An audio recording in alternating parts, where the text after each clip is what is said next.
pursuant to Chapter 20 of the Acts of 2021. This hearing of the Medford Community Development Board will be conducted via remote means.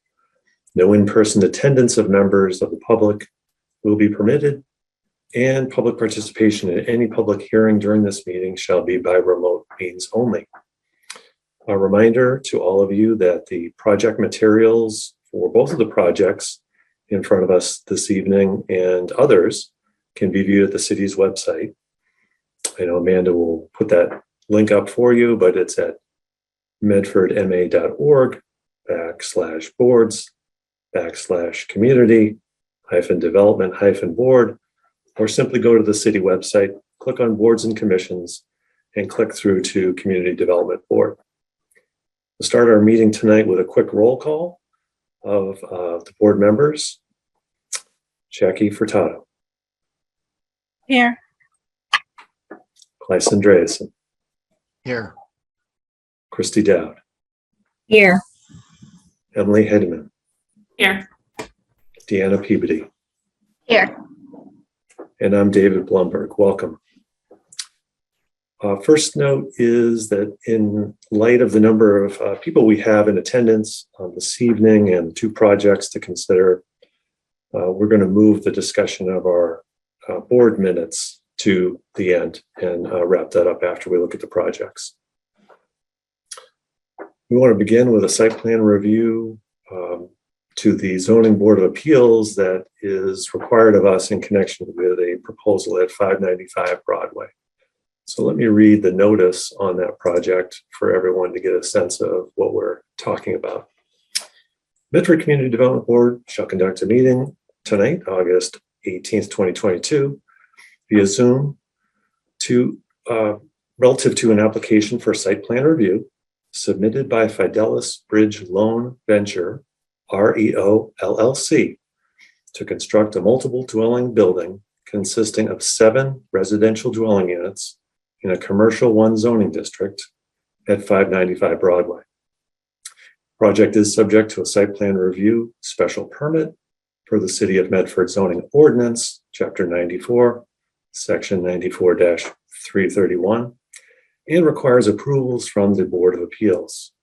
Therefore, our board, the Community Development Board, will perform a site plan review and submit its recommendations to the Zoning Board, who will be the special permit granting authority for the site plan review special permit. If we can start this evening by opening up the floor to the 595 team. I'm sure if Attorney Barnowski or Mr. Quinn or someone else from the team would like to take the lead. Thank you very much, Mr. Chairman, members of the board. For the record, my name is Adam Barnowski, 255 State Street, Boston. I'm an attorney for Fidelis Investors, the property owner and the proposed developer. With me tonight is the project architect, Milton Yu of Peter Quinn Architects, the engineer, Carlos Ferreira, and Michael Barone, my co-counsel. We're here relative to site plan review, as the chair mentioned, for construction of a 7-unit multifamily residential building with below-grade parking and bike storage at 595 Broadway. I recognize that many on this board may already have working knowledge of this project, which was unanimously approved by the board in 2020. I'm going to get into a little bit of the history of this project in a few minutes. But first, I'd like to provide you with some overview and then let the design team walk you through some of the plans. The property consists of 7,000 square feet situated on a rectangular lot in the commercial 1 zoning district on the north side of Broadway between Albion Street and Alfred Street. This is a split lot. The front portion is located off of Broadway, consists of approximately 40% of the lot, and that is located in Somerville, with the rear 60% of the property in Medford. As I'll elaborate in a few minutes, due to the location in Somerville, this project is likewise subject to approvals in that community, and it has been fully approved by the ZBA there. The premises is currently improved with an existing wood-framed single-family residence with minimal other improvements or landscaping. The proposed development will raise the existing structures and construct a new 4-story building, measuring approximately 9,200 gross square feet with 7,600 net square feet. There will be 7 residential units on the 1st through 4th floors, 10 parking spaces below grade, bicycle storage facilities on site, and significant landscaping and beautification on the site, including paver walkways, solid treated wood board fencing, new trees, bushes, and native landscaping throughout the site. The residential portion of the building will include 1 bedroom unit and 6 2-bedroom units. This project was designed in coordination with the neighbors. Prior to the initial submission on this project, the original developer met with the neighbors both in Medford and Somerville. And to address the concerns of the neighbors, the project design at the rear of the building was adjusted to reduce shading impacts and add additional screening for privacy. You may recall that, or some of you may recall that an identical proposal came before this board on site plan review in March of 2020, where it received unanimous approval and site plan review recommendations on March 27, 2020. The project was subsequently withdrawn from zoning without prejudice and did not seek or complete the approvals necessary to proceed with the development. The premises is now owned by Fidelis, which took over the property and project from the prior owner in 2021. And while the board already approved this project, when we revived it earlier this year, it was suggested by the city that we again come before this board. While I recognize that there are some familiar faces and some overlap between the board then and the board now, we thought it would be a good opportunity to address any concerns of the board, let you know more about the project, and see if we could answer any questions that you might have. On the Somerville side of the property, the proposal was approved by special permit in October of 2018, and the permits were recently extended unanimously by the Somerville ZBA, and those permits will be good through February of 2023. Pending site approval, the applicant has a hearing before the Zoning Board of Appeals on August 25th. We require special permits and variances relative to dimensions with no relief needed relative to use. Estimated time for completion here is 6 to 12 months after final approvals. And I'll note that the applicant and the team has reviewed the site plan review recommendations from this board from 2020, and we reviewed them against the majority of the comments that were received by the various boards here. And note that there is significant overlap between the conditions and the comments. And in an effort to expedite the process, if it helps at all, there is no objection to the conditions that were originally put on this project back in 2020. And with that being said, we're happy to answer any questions the board may have. If Milton Yu from Peter Quinn's office is on the line, I'd like to pass it over to him to walk through the plans.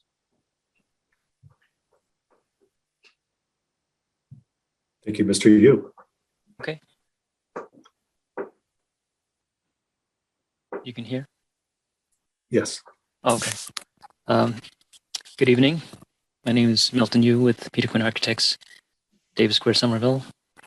And thanks, Adam, for the introduction and the summary of the project so far. Is there a way I can share the plans? Yes, you should be able to give it a try. And oh, actually, I'm sorry. Yeah, you have co-host permissions. Okay. Share screen. Can I ask a quick question? Yes. Would it be possible for you to highlight any changes to the plans while you go through them between when we last approved them and now? Sure. I'll do that. Thank you.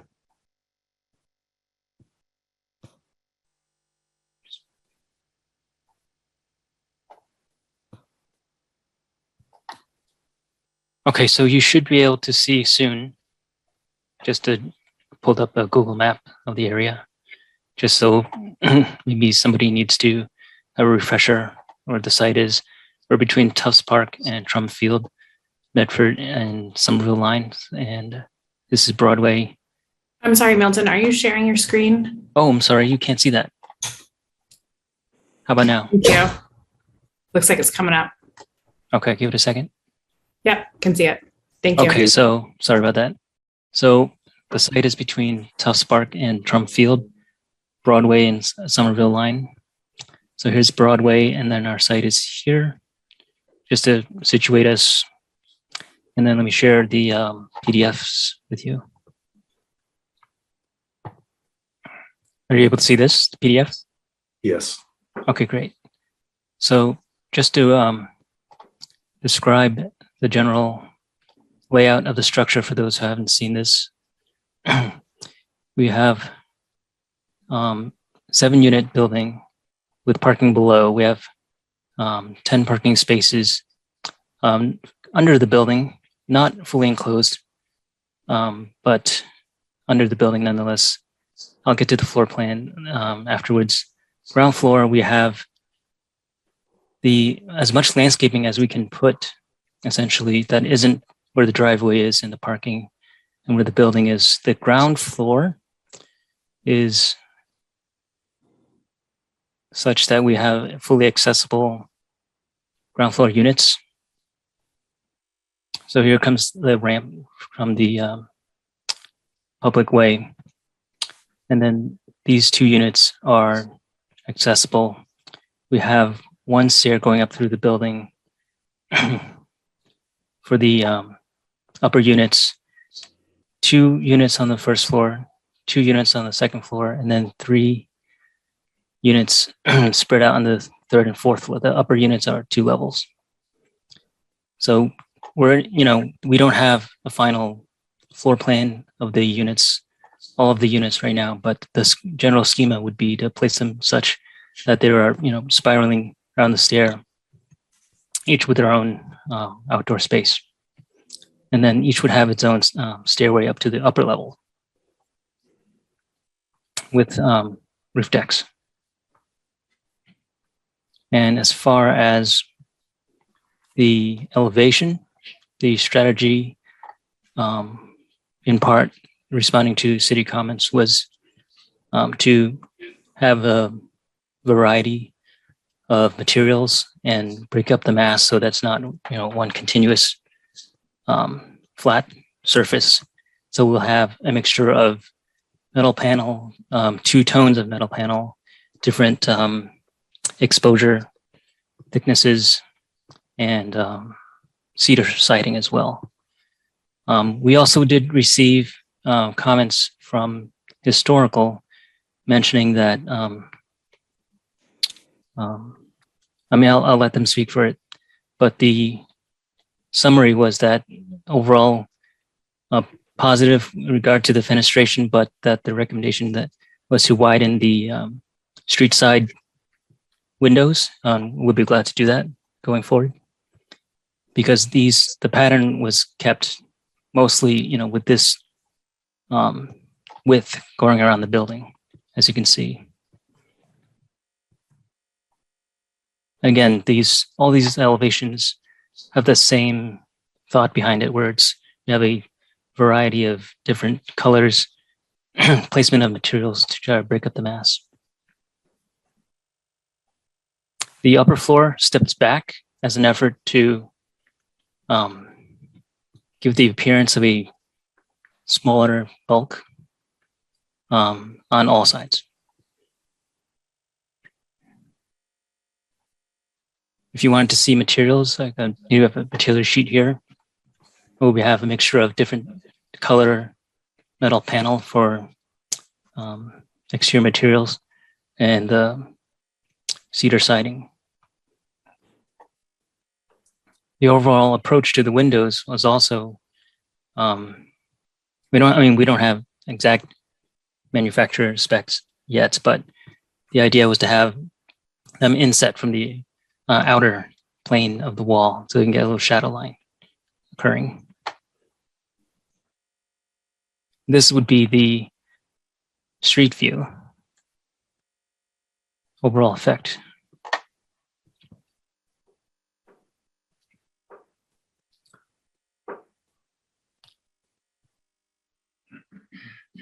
I did have a conversation with the fire chief. Since we do have parking under the building, the comment was to put, I'll show you the ground floor first, to put access to the basement, not only through the driveway, but also to have a stair coming out, like a stoop on this side of the building as well. So they could have steps down here. So if zoning or other regulations allows, then we will endeavor to do that. So there'll be some more options for the fire department to get down here. It would be a fully sprinkled building. So it's more of an access, it's more a convenience of access. You know, if they were saying that if a car was stopped here, then there would be another way down. There'll be fully sprinkled dry line down here, as well as a fire department access panel.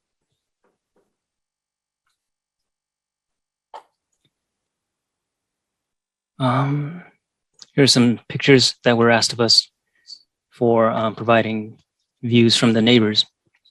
So here's the site. Medford is on this side, Somerville is on this side. So this first image shows from the back terrace. From 74 and 76 Albion, looking at the building, that's this view. Those trees would be on our property. View 2 is also from the closer of the townhouses, 82, 84 Albion, looking at the building. That would be this view.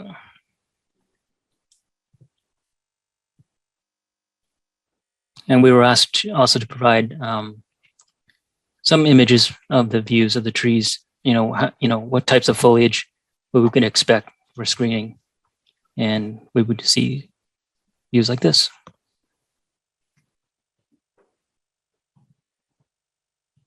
As it is now, I mean.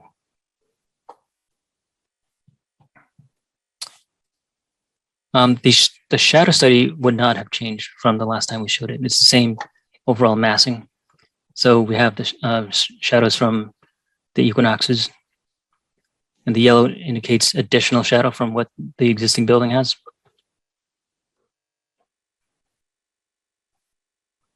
Summer, which is sort of the least impact, and then winter with the most.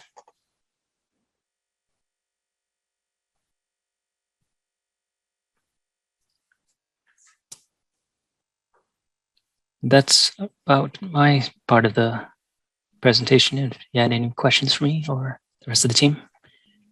Mr. Yu, any other highlights, any other changes? It looks very similar to what I recall us seeing last time it was before us. Anything else to highlight on your end? I don't, no. Okay, no problem. Mm-hmm. Should I stop sharing or? Sure. Adam, I think the floor is still yours for your team. Okay, thank you. I know Carlos is on the line, who is the engineer for the project. Carlos, anything to add? I mean, to Milton's presentation, or perhaps if not, we can just have you respond to any questions relative to the site plan itself. Yes. Can I share my screen? I wanted to add like a little bit of information, explain how we plan for the drainage system. I can too, if you want. Oops. Is that, can you guys see my screen? Yes. Yes. All right. So, I mean, it's a very simple, I mean, it's only like 7,000 square feet property. We have like the garage ramp with a drainage, a trench drain at the end of the ramp. And then we're probably going to have like floor drains throughout the garage once we get like the final designs for the building. But then all the drainage from the garage will be directed to a oil water separator from the oil water separator. So like all the drain it's under the building. And I saw the opportunity for like this small area behind the building to add like an infiltration system. So there'll be like 15 contact chambers for the drainage that we have to pump, because this is at the floor of the garage, which will be at elevation 94 in the grades on the outside of the building at elevation 101. I do have soil testing data that we did like when we started the project.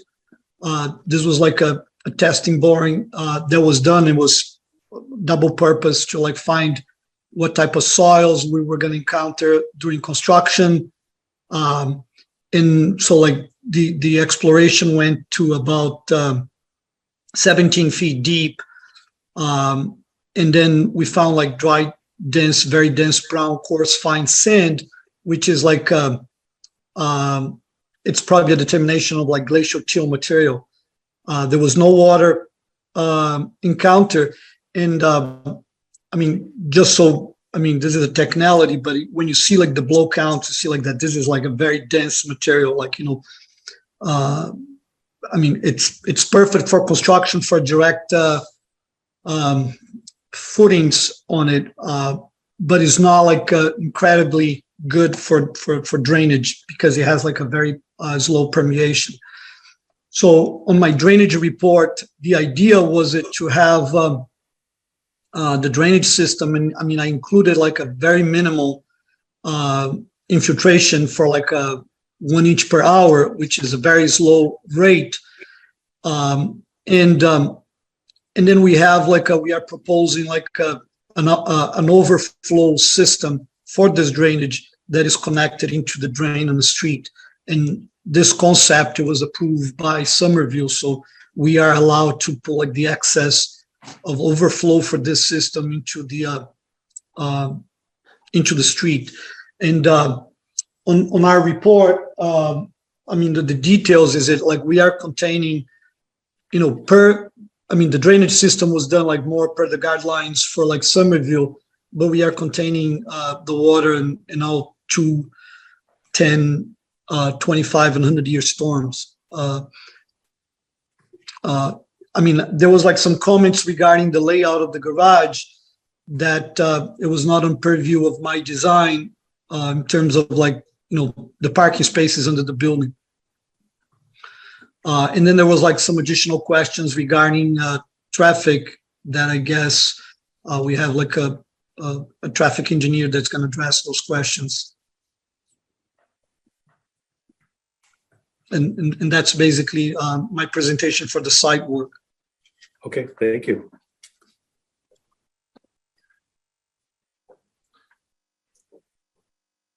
Thank you, Carlos. Yeah, I think that at this point that concludes the initial presentation. We're happy to answer any questions the board has.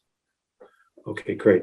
Amanda, do we have some participants from city staff for tonight's presentation? Or? I think just some folks from our office, and I can make a note to the board that I spoke with the Fire Chief Friedman earlier today, and he just wanted to convey that he did have a chance to speak with the project applicant in regards to the response to some of the comments that he made and submitted to you all, and he felt comfortable with all of the responses provided. And those were given to the board as well, that memo.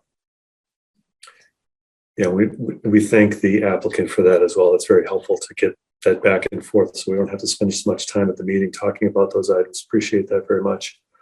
I think we should at this point open things up. Do we have any public participation at this point? Amanda, anyone who'd like to speak on this one? Hey, David, if the board members don't have questions, I actually realized I should have asked Amanda this earlier, but we were a little rushed. I'm actually perplexed about the parking spots and how that's being handled, and not the numbers, but I've both seen it say there'd be open air, but then they're requesting a second entrance in, and they're not part of the building, but they appear to be covered. And so it feels to me like the building is coming up to the edge of the property, because are the parking spots covered, or are they sticking half out? Like if you're in the apartment looking down, are you looking down at the cars sticking out from under the building, or are you looking at a roof covering the parking area? I wasn't clear. Milton, are you able to address that question? I think it'd be best if I just pull up the drawing. Would you like to? Okay.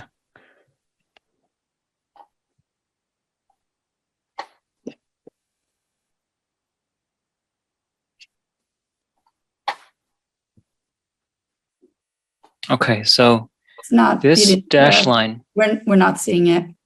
Oh, You didn't sorry. hit the share button. Sorry. There you go. How's that? Yeah. There we go. Okay. So this is the parking level. The building above is shown in this dash line. Mm-hmm. So there's no additional roof separating the view from of the cars below. So there are certain cars spaces that you can't see, but I guess the back half of these and the tops of these would be visible. So In could terms you of go to you had a sheet question. A1.8, sheet A1.1. I think it's your next sheet. Yep. This sheet gave me the impression that was building and that was roof that we were looking down on. These are the spaces below. So those are the open air spaces. And that's just a retaining wall at the back there. Right. So, because I was trying to also process the fire chief's concern about access, but I'm feeling like it's like a 7-foot retaining wall. And obviously he can't get back there anyhow. You're landlocked.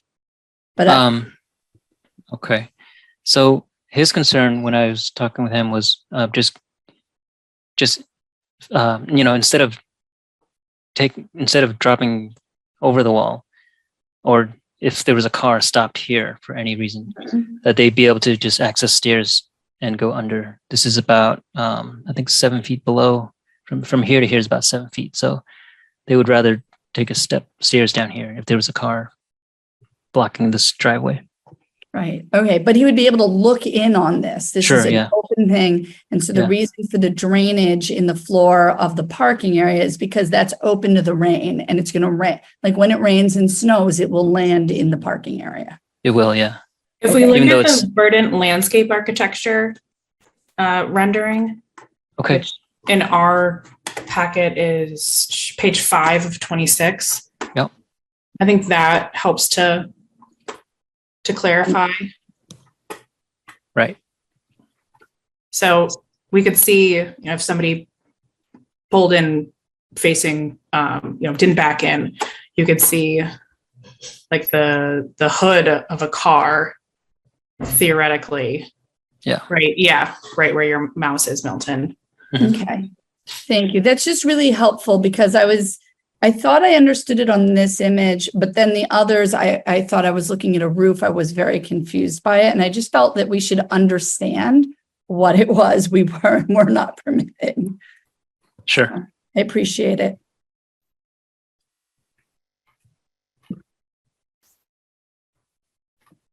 Amanda, I don't know if we have members of the public or we just go right to the board discussion on this. So I have no submitted comments from members of the public, and I guess I would just ask if any members of the public do want to participate tonight, if you could use the raise your hand function to either show us that you are interested in making a comment, or you can use the chat feature and I can call on you.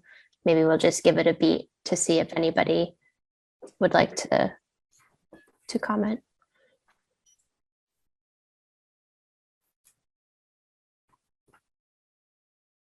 Okay, seeing none.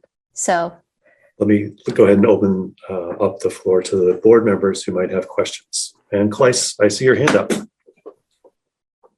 Hi. Just a follow-up on my question from before.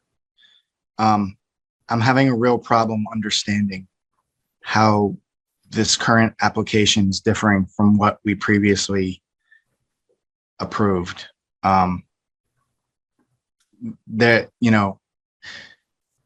Nothing in the stuff that was sent out illustrates that. And sorry, Milton, but nothing you said really helped me understand that. So I'm at a real loss of A, what we're being asked to look at, and B, what those changes are between then and now. I could go back and go into the city records and try to find the old set and try to figure out the differences between the two, but I don't really feel like that's my job. So I'm not sure what you're even asking us to do right now. I can handle that question if you'd like, Mr. Chairman.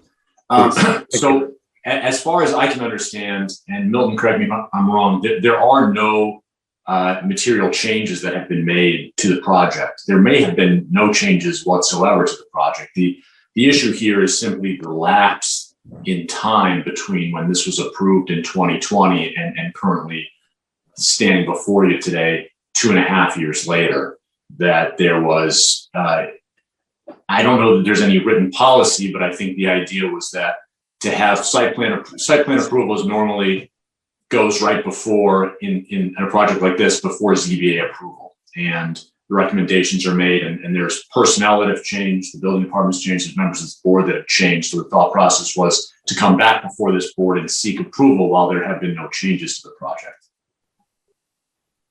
Okay, that's very helpful. So what you're saying is that there are no architectural changes to this project from when we last approved it. The plans are, the plan set is the same Exactly plan the set, same. but we had more opportunities to gather some comments from like different departments. And then I think moving forward, we'll have an opportunity to, explore the steps down into the garage area that I mentioned that didn't make it into this set. But going forward, we're going to endeavor to incorporate that into the set, and also the comment about the wider windows in the front. Right. Director And Hunt. if David, I might add, so they came back to us, the applicant never got ZBA approval. So they got a new permit refusal letter from the building department, which says the permit path for this is site plan review and ZBA. And part of the site plan review is fire chief, he's new since this was done. City engineer is new since this was last approved. And I guess actually there's only 1 or 2 members of the board that are new since then. So we basically said we should come, it's 2.5 years later, this is post-pandemic, this should come back in front of the board before it goes to ZBA, rather than us sending a 2.5-year-old letter to the ZBA with department head comments from multiple department heads that no longer work here. That's the rationale. Great, thank you. Any And I other apologize. questions? I thought it was clear in some of the stuff that they had handed, that we had sent out, that it was the same project you had seen before. That it was not coming before us because of changes, but because of 2.5 years and personnel changes. Can I you, apologize. Alicia, do you, maybe you remember, maybe not, it's been a while. But I know, I think we had a conversation about the number of parking spaces here, especially given the TOD type of project that this is, given that there's a new T station about a half a block away. That was 1 second. actually extensive discussion. And part of it, I think also at the time, is that T station was 2.5 years out and no construction had really occurred yet, right? We were all like, we think it's coming. So yeah, we did pull up the minutes. I would not trust my memory on this project at all. But we pulled up the minutes, and there was a long discussion of the number of parking spots, which they'll have to take in front of ZBA. And actually, now that this is a new application, we do have reduced requirements for parking. Somerville, if I think I remember correctly, was required 0 spots, but Medford, the argument was that 3.5 of the residential units are in the city of Medford. Therefore, 7 spots would be considered Medford required spots, and 3 of the parking spots were for Somerville. So maybe Somerville required a little. I apologize. It's not actually in the minutes what the Somerville requirement was. But for 3.5 units, the 7 spots meant our 2 spots per. We all know that zoning has been updated, and so that requirement is reduced a little. What this board actually put in its recommendation at that time was that the proponent consider converting 2 or 3 of the proposed parking spaces to landscaping. And it was framed that way because this board is not the decision maker on it, but rather the ZBA. And we wanted it on the record to the ZBA that we recommended fewer parking spots would be appropriate for this location. That's definitely what I remember. And I guess I would say I would ask that we re-suggest that. I mean, you said there's 10 spaces, is that correct? Yes. Yeah, and 7 units. I don't see any need for more than 7, frankly. But especially since Somerville's requiring 0. But I know the ordinance is 1.1, right, Alicia? Off the top of my head, let me pull my book out. So I think It's 'cause at it- most 8. But if you go by the 3.5 unit thing, then really just 4.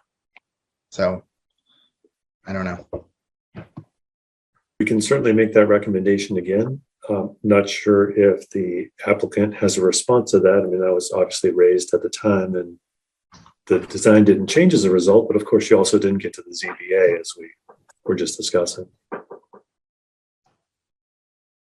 Yeah, I'd have to talk with the developer to find out what their thoughts are. I mean, I think that generally speaking, I certainly agree with what the board is saying. It does seem like an excessive amount of spots, especially with how many changes are coming or have really come to this neighborhood, particularly since the time this project was developed in 2017, which it does go back that far. So I would have to speak with them to find out, but certainly, I don't think there'd be an objection to that inclusion in the recommendation. I think we would have to find out what the zoning board's appetite is towards further relief that I think would be required. I recall, this is Jackie Furtado, Chair. I recall there being some kind of discussion regarding condo versus apartment use also. I know that they would be adequate if it was apartment use versus condo use. Is that a discussion that we want to resurrect at this point, Alicia? I think that's up to you. There was, in here, there was a discussion, and actually I read Todd's, the traffic engineers report more recently. I'm flipping through to see if it was documented in our minutes. I don't see it in the minutes. It's Todd's conversation in his document where he talks about how if the spots are deeded and some of them are super small, that could be a mismatch between who owns it and where they park and how that works. Whereas if it's an apartment and all the spots are a free for all and people just have their own habits because there are only 7 units, then They'll spill out to the they street. can work it out. Okay. He was concerned that they would spill out on the street Okay. if you had a condo and you owned a spot that was too small for your vehicle. It's speculation. Yeah. Do we have the recommendation letter that we did last time? I might have missed it in the materials. I was wondering and make sure that what we had recommended, that we go through them and still would recommend the same. That was, I've seen the letter because the applicant was kind enough to include it in its materials. And there was just the one item, which is, I'm paraphrasing, of course, but to please consider reducing the number of parking spaces and substituting open space landscaping in exchange on that footprint. And Okay, so otherwise, that was there's the a only recommendation. Yeah. Thanks. Correct. As Go ahead, Jack. places, I'm okay with that same recommendation here without changes, considering. Other comments from board members or questions for the applicant's team? I had a couple. Vehicle charging. If you have it on the plans and I missed it, my apologies. But electric vehicle charging infrastructure, will it be present there? Is there a plan for that? Milton, can you answer that question? Are there charging stations currently on the plans?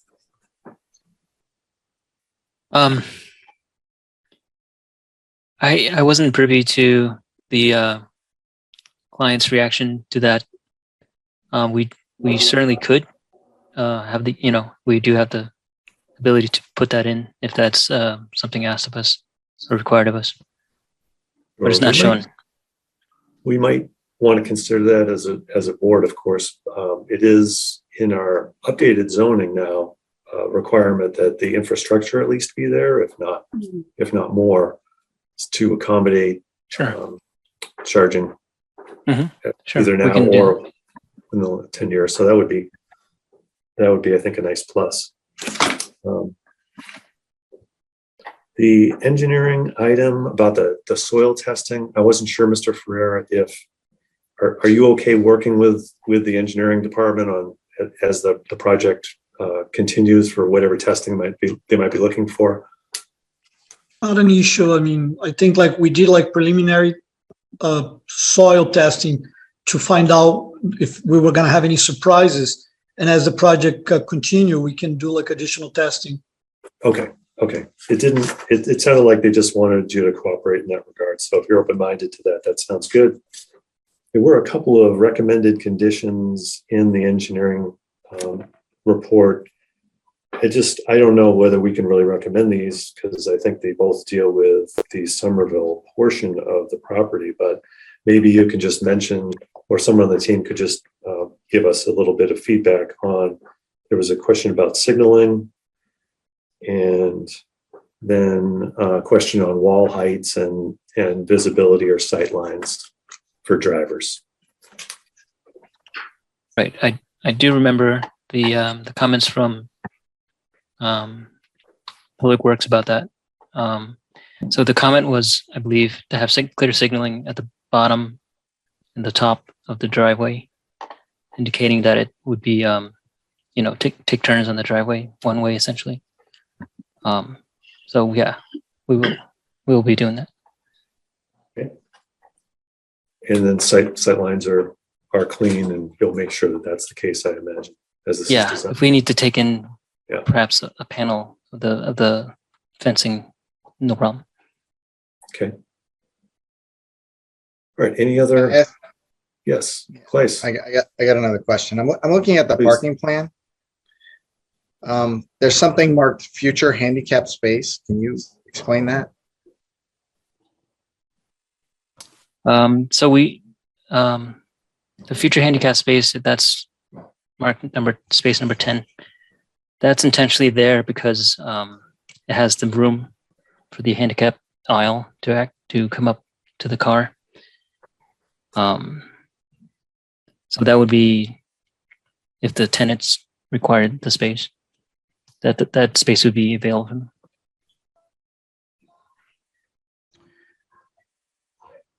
And it's okay to have a door opening right into a handicap aisle like that? I'm sorry? It's okay to have a door opening right into a handicapped aisle? Oh, yeah. Yeah. Mm-hmm. And have you done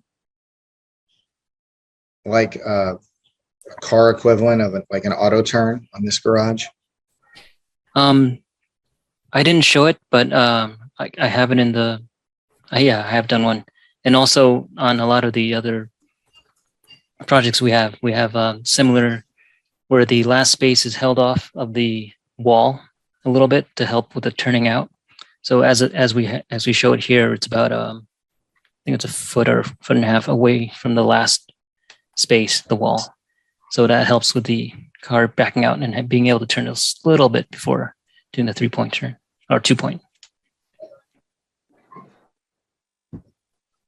This is like a garage in Paris. This is tight. I just don't understand how anybody could park here. We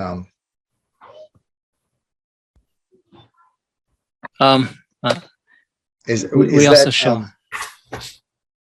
Is this part of the variances that you're seeking? I know the ramp is. I I believe. gotta think that the 20 Adam, feet is as well, right? Yeah, I believe the aisle width was one of the variances. Somerville requires the 20.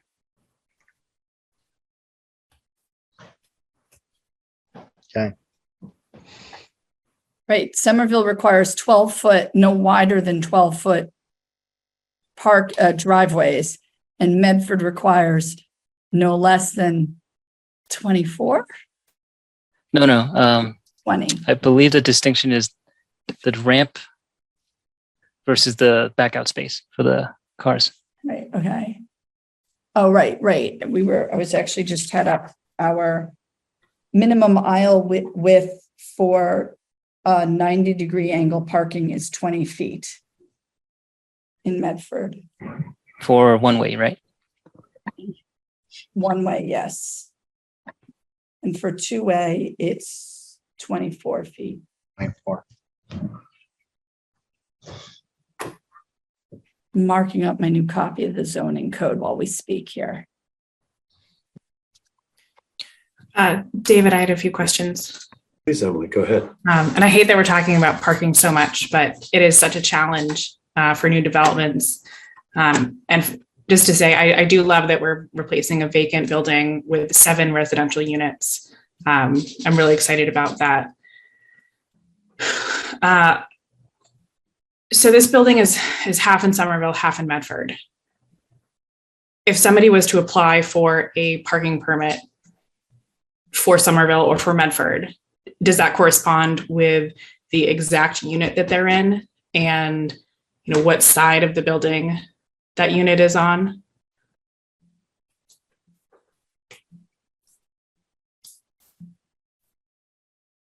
Like, so to talk to like the root of my question, if we have, what is this, 10 parking spaces, 3 of which are compact, and just to be candid, thinking about the people that are going to live and afford this unit may not have compact cars. Does this mean that the residents of this building are then going to apply for parking permits in Somerville and pay $40 for the year to park on the street?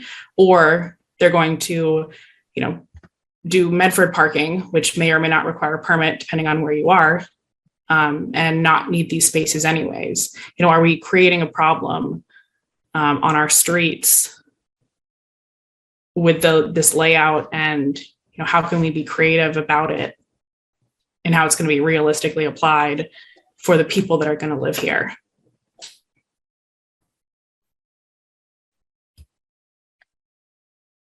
So they will not. So an interesting fact is this building, the address is in Somerville, Okay. will not be eligible for Medford permit parking. Okay. And the entire region as of, so it doesn't go. So what you may not know is that Tuesday night, the Traffic Commission, of which I am a member, so I'm speaking with very confidence, voted that all the streets within basically a quarter mile of the T-stops in Medford would have resident permit parking. Okay. So unless they're private ways, and that's a whole nother. Okay. So actually they can't get a permit on a Medford street, and all those streets are permit parking. So if you were to move into this apartment building and not be able to fit your car in there, you have nowhere, you'd have to find somewhere to pay to keep your car. Okay. That's really helpful. Thank you, Alicia. Right. So I do want to raise, as we're doing this though, because maybe then we do want them to look at reducing the parking. Sorry, I'm going to phrase this. Their permit refusal letter was looked at under the old zoning code that said 2 spots per unit. Their letter is dated April 26th. That is right in that window where we were looking to have the new, and I don't know the date of their application. That was just as the new zoning was passed, but before it was approved, official. Under the new zoning, within a half mile of the transit, we only require 0.8 spots per dwelling unit. So this is a risk of the applicants, though. They have to go to ZBA next week. And under the zoning board, the zoning board might agree with that argument that actually technically it's a variance, but if they had applied a few weeks later with this exact same project, no variance would be needed. Because we have in fact updated the zoning to reflect the desires of the community and the needs of the community. obviously this board is not actually approving or disapproving. We're making recommendations, conditions to the zoning board. So I tossed that back to the applicant, I guess.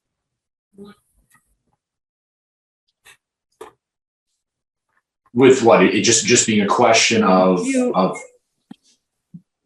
We don't want to, I don't want to condition something that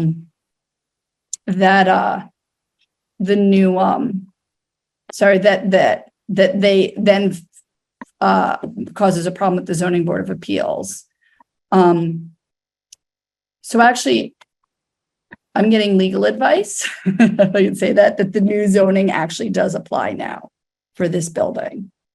So we'd have to work out what that means with the zoning board of appeals and make sure that they understand what zoning applies to this application. Because it sounds to me like the community development board would be probably more comfortable with usable parking spots that are truly usable, that people will use under the building, but fewer of them because there's room for them.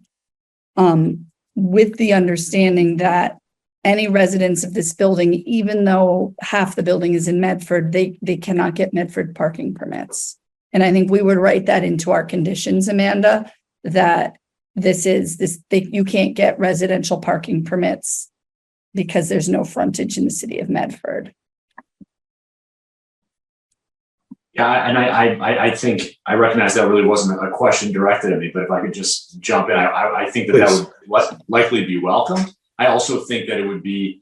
I recognize you might have counsel it. I don't see him or her on my screen, but I would just say that if your recommendations are being made with that assumption that it's new zoning that's applicable, that I would hope that is understood by the board next week too, so that there's no kind of back and forth as to what applies here. But I think I agree that this would be a much more practical building if it was usable, and considering its proximity to public transport, that is more consistent with really with the needs of folks who are going to inhabit these units once they're built.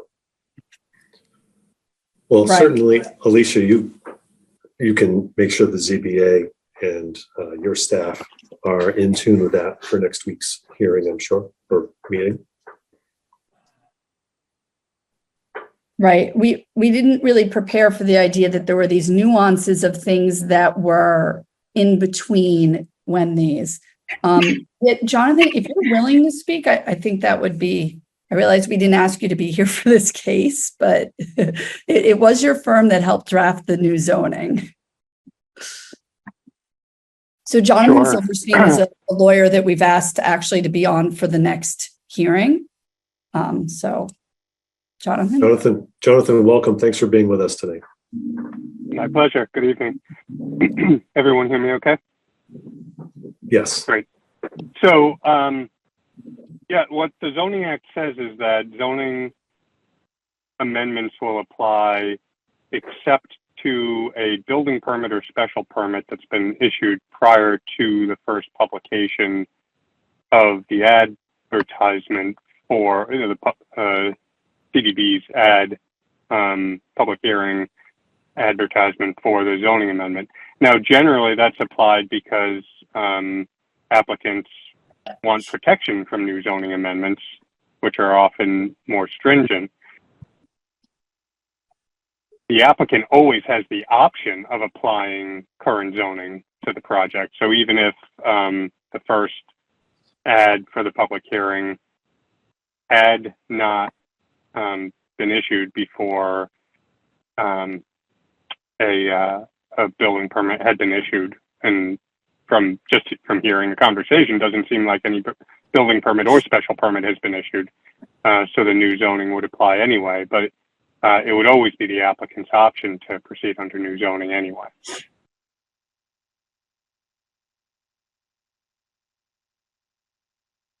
right. So I feel like we could resolve this for this evening by making it a recommendation of the planning board And then the applicant can decide. I believe the applicant's planning to be in front of the ZBA next Thursday. Is that correct? Yeah. Yes. Then you have time to make that decision. I mean, it's not a lot of time because you would need to redraw the plan, I would think. I also, what is the board comfortable with? I'm just trying to work out what's possible. Or what do we have other, well, maybe we put this sub issue aside and ask if there are any other. Emily, did you complete you had a few things you wanted to talk about? I'm all set. Thank you, David. You're all set? Okay. Any other board members, or should we start narrowing down on whether we want to approve, and if so, what conditions we want to attach? Okay. Any thoughts? People feeling good about this? I think if we're otherwise feeling good, we've got the condition. I think perhaps the step out is a recommendation. It sounds like the applicant's okay in looking into the feasibility of that. Milton, help me. What's the right term for that? The additional step, or the second exit? Stairs. Second egress from the garage. Yeah, Second egress. a stoop maybe. Okay. Okay. So stoop for egress. I think to ensure that there's some electric charging infrastructure in the parking area. That's on my list. And a recommendation to reduce the number of parking spaces in accordance with current zoning. How do people feel about that?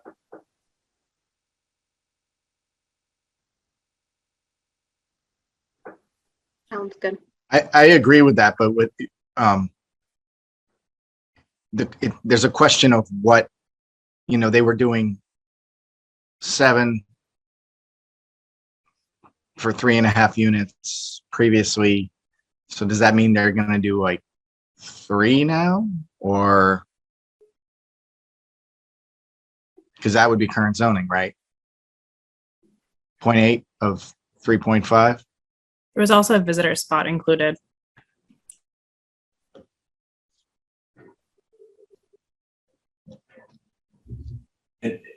If I may, I also want to add just Please. a wrinkle in thinking this through, and I apologize that I don't have the answer to it off the top of my head, but I would also want to look back at the approvals that we received in Somerville and make sure that while they don't require parking, that a modification to this plan set wouldn't then require some sort of a modification to what we have already received for a special permit in that community. So we can do some diligence on our end as far as that's concerned, but I don't want to overpromise if we can't deliver on that without then seeking a second round of modifications to the approvals.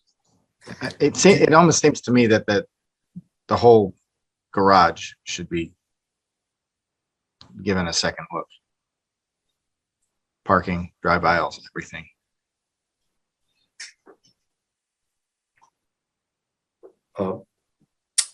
Attorney Bernowski, would you have time if what we do here is phrased in terms of a recommendation to ZBA? Will your team be able to be, to talk about the substance of not only what they'd like to see, maybe rework the design a little bit, but also comment on whether that presents a problem, as you mentioned, in connection with your Somerville approvals? Is a week enough time for you to get comfortable with that? Absolutely. Okay. So I think that we can still go forward on a recommendation basis, since it's really the ZBA's decision, and they would have the information in front of them to make the decision, I think. Does that make sense? Okay. Unless there's more discussion, would someone like to propose a motion?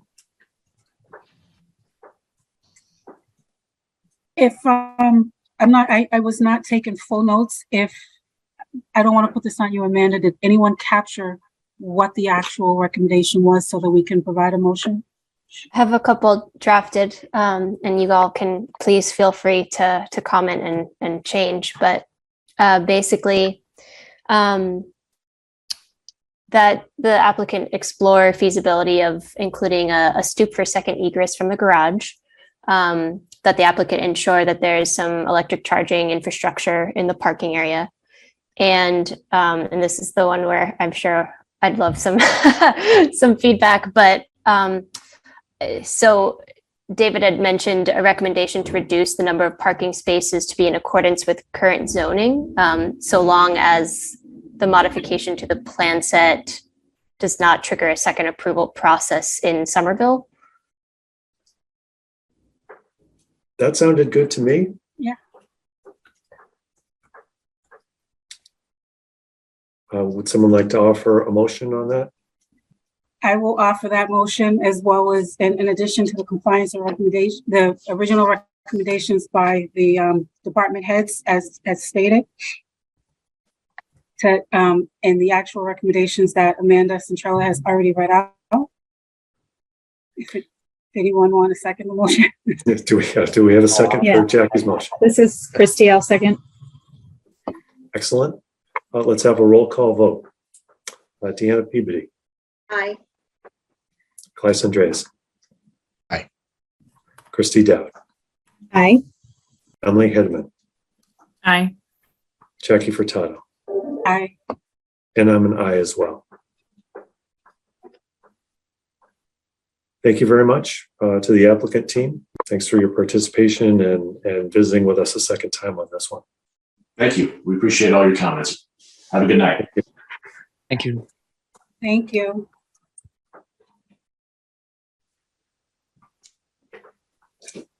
Okay, great. So we have our second project to consider at this point. And this is similarly, from a procedural point of view, we have a site plan review with a recommendation to the zoning board. This in connection with a development proposed for 162 Mystic Ave. Let me read the notice on that one. Medford Community Development Board shall conduct a meeting tonight after 6 p.m. on Zoom relative to an application for site plan reviews submitted by Theory Wellness to operate a retail marijuana dispensary in an existing structure in a commercial 2 zoning district. The project is subject to a site plan review special permit per the City of Medford zoning ordinance, chapter 94, section 94-332.3, and requires approvals from the Board of Appeals. Therefore, the Community Development Board will perform a site plan review and submit its recommendations to the zoning board, who will be the special permit granting authority for the site plan review special permit. Before we get into the substance, we thought, and we had invited Attorney Silverstein to address the board and the members of the public to just give us a little bit of background, as I think we know because we were involved in some of the updates to zoning relative to this type of a use.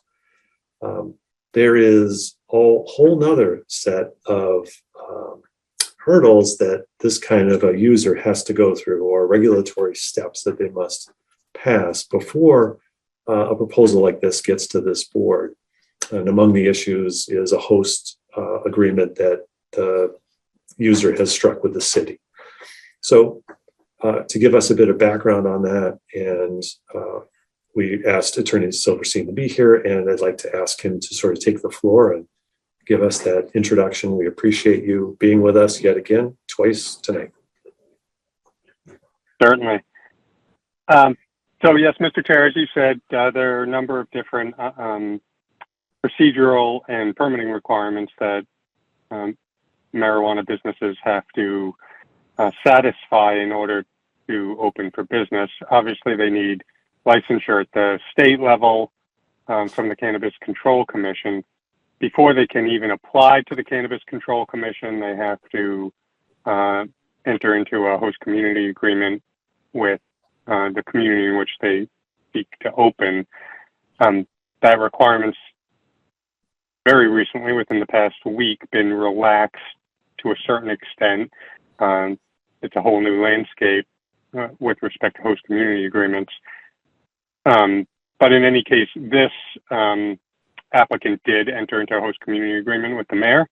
That host community agreement provides for a number of benefits to the city and contains a number of requirements for the applicant with respect to the design and operation of the facility. I believe that host community agreement was submitted with the application materials, or in any event, it's certainly a public record. And then, of course, under the relatively recent zoning that the council passed, that the CBB weighed in on, the applicant will also have to get a special permit from the ZBA, and because of the size of this facility, will require site plan approval. So that's sort of a very high-level overview of where things stand procedurally. I'm happy to weigh in on any questions that members of the board might have. Well, if I can take the first question for you, which is the host community agreement. Is it possible that might sort of bump up against some of the things that we typically comment on a site plan review, lighting and landscaping? And I mean, are there places where an issue may have already been addressed in that agreement, and we need to honor that, or what's the interplay between the two? If we know, maybe it's such a new thing, we're not sure. Sure. So the requirements in the host community agreement are contractual, and the HCA is very clear that it's not intended to replace or limit this board's authority or any permitting board's authority. Obviously, if the ZBA, say, were to impose a condition that were directly inconsistent with the provision of the HCA, the applicant would be in a position of either having to violate a contract or violate a permit. That would be less than desirable. So, but in all honesty, I haven't seen that happen. Usually that doesn't happen. And I'll say that the host community agreement doesn't have a lot in terms of specifics. It says things like the applicant has to spend a certain amount on site beautification and landscaping. Well, that's not going to be inconsistent. It's probably going to be more specifically governed at the permitting level, but it was really sort of a minimum standard. The only thing I could see with this particular application is if a permitting board had a problem with the Arts Center that is, uniquely an aspect of this project, then that could be problematic. But again, I wouldn't imagine that's likely to be the case. And then I think there are minimum parking requirements in the host community agreement, but again, those are minimums. So other than that, I don't think there's a whole lot that should be bumping up against either this board's recommendations or the ZBA's conditions. Excellent. Thank you for that info. Any other questions for Attorney Silverstein at this point? All right. Thank you again for educating us a bit on how that works. Sure. At this point, could we ask the Theory Wellness team to begin the presentation? Good evening, everybody. My name is Matt Bombasi. I'm with Bowler Engineering. We're the civil engineers. On the call also is Brandon Pollock, who's the CEO of Theory Wellness, and Sean Kelly with Vanessa & Associates, who's the traffic consultant. As many of you are likely aware, the project site is at 162 Mystic Ave on the east side of Mystic. The old Colonial Volkswagen dealer, which I think moved down the road a little bit. Since then, I think it's been used largely as vehicle storage and a few other various uses, but the building's been abandoned. As you noted, we're here for a special permit under a marijuana retailer, which we're doing with the ZBA, and site plan review, which this board will be giving their recommendation. We're proposing reuse of the existing structure, which will be rehabilitated quite a bit. It's a 19,000 square foot structure. The back, about 2/3 will be used for the Theory Wellness use. The front of the building will be a 2-story art center. before I jump into the site plan and put everybody to sleep, I know Brandon's on the call. I don't know if he wanted to just quickly introduce himself and discuss. I know it's been a couple year process to get to here. Yeah, sure. Can everyone hear me and see me? We sure can. Welcome, All right. Brandon. Yeah, thank you. Thank you for having me. Hope everyone's having a good evening. I'll try to keep it brief, but most importantly, want to be here as a resource to answer any questions that the board might have. But essentially, we're one of the first cannabis companies that began operating in 2017 in medical cannabis here in the Commonwealth. And we've been operating adult use, also known as recreational facilities, since 2019. We currently have 2 recreational facilities in Massachusetts, one in Great Barrington and one in the city of Chicopee. And this would be our 3rd and final location. We've been working on the process for a couple of years here in Medford and are really, pleased to be at the point where we can present our plans to both this board and then the ZBA next week. We've, I think, done a good job of selecting a site which is conscious of having sufficient parking to reduce issues with traffic.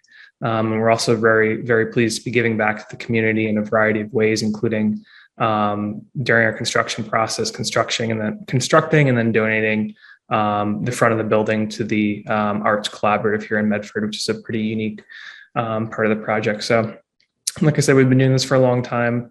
Our operations run professionally and smoothly, and we're here to be a resource. We know it's a new use for the city, and we'll certainly do our job to make it a smooth, compliant, and discreet business in the city. So I'll turn it maybe back over to Jonathan to kind of run through the overview of the site plans and so forth. Thanks, Brandon.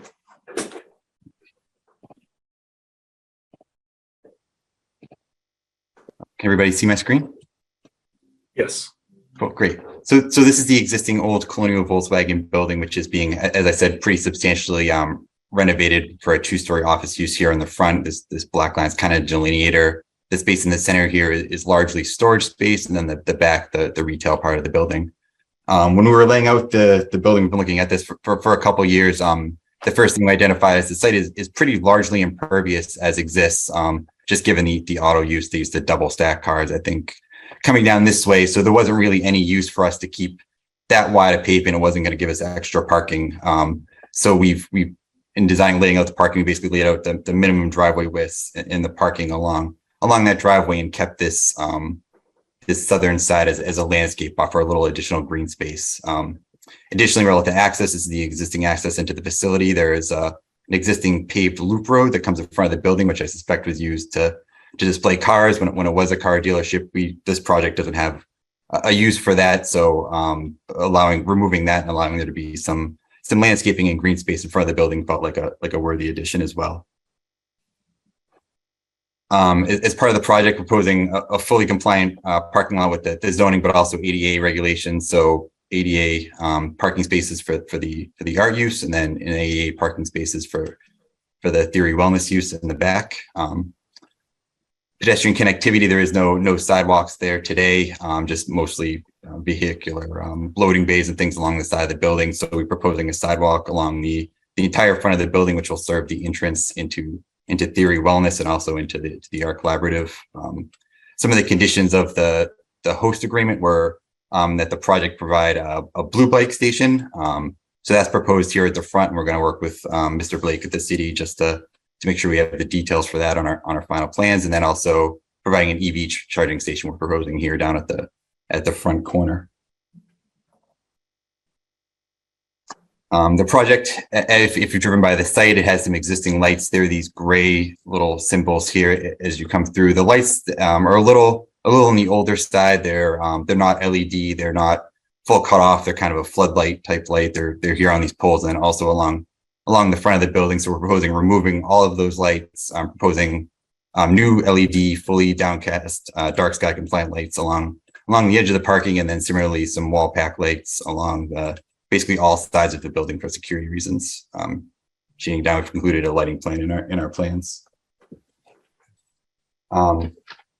For stormwater, when we did submit our original submission, we had kind of taken this stance, which is often the case, that the project's pretty substantially reducing the impervious area, so inherently it's going to reduce the amount of stormwater from the site. That said, the city engineer did request that we meet a specific requirement that of 1 inch of runoff stored on site for the total impervious area, which we've done. We've done that through proposing some planted dry swales along this landscape buffer here, and then an underground storage system to collect roof runoff. The project does have one loading area. It's here. This is an existing loading bay. Many of the loading bays are getting closed off and either new window facades put in or having them bricked off. This one will remain. This is I guess a delivery acceptance room and storage area. Deliveries to the building will be just via van. No large WB67s or large trucks coming in, just small vans which should come in here and load through this area right here.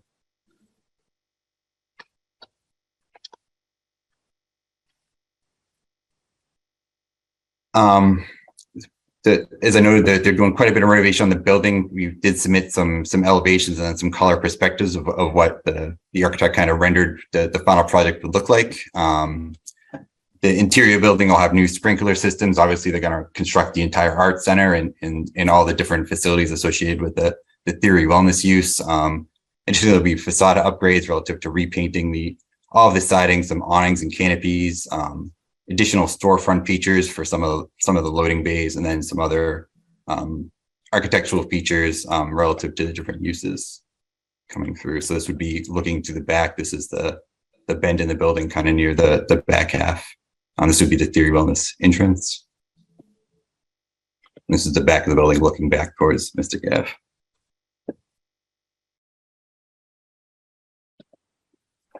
We did get a chance to review some of the city department letters that came in over the past week or so. And I'll run through those. Before I do, I know Sean's on the call, the traffic consultant. I don't know if you want to just quickly touch base on the traffic impact analysis. Sure. Thanks, Matt. I did put, if it's possible, I can share my screen as well and just run through a couple of the key points in the study.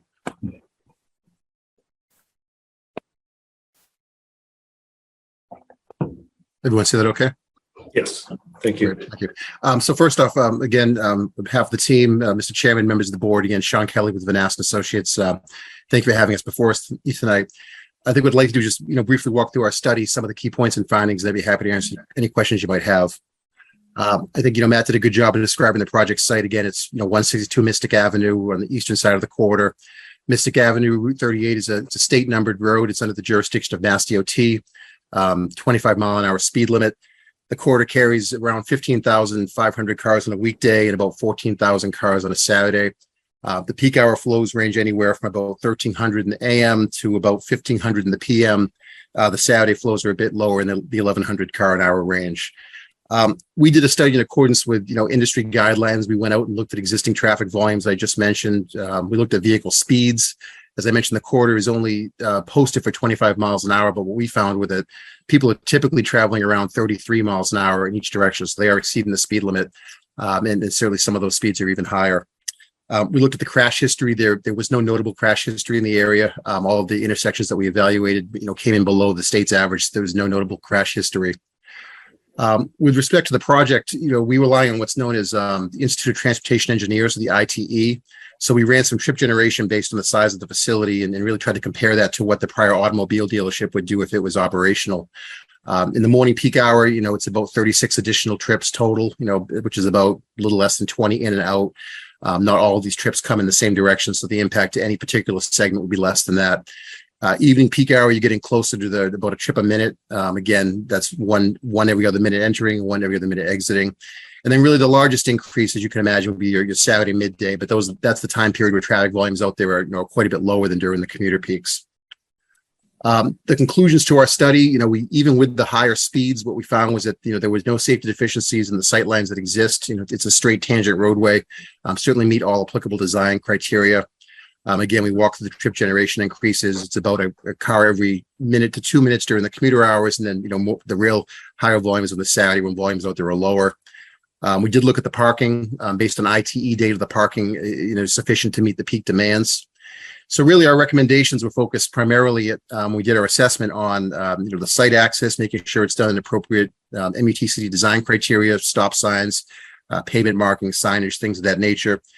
Making sure any landscaping and signage doesn't block sight lines to ensure you have safe access and egress.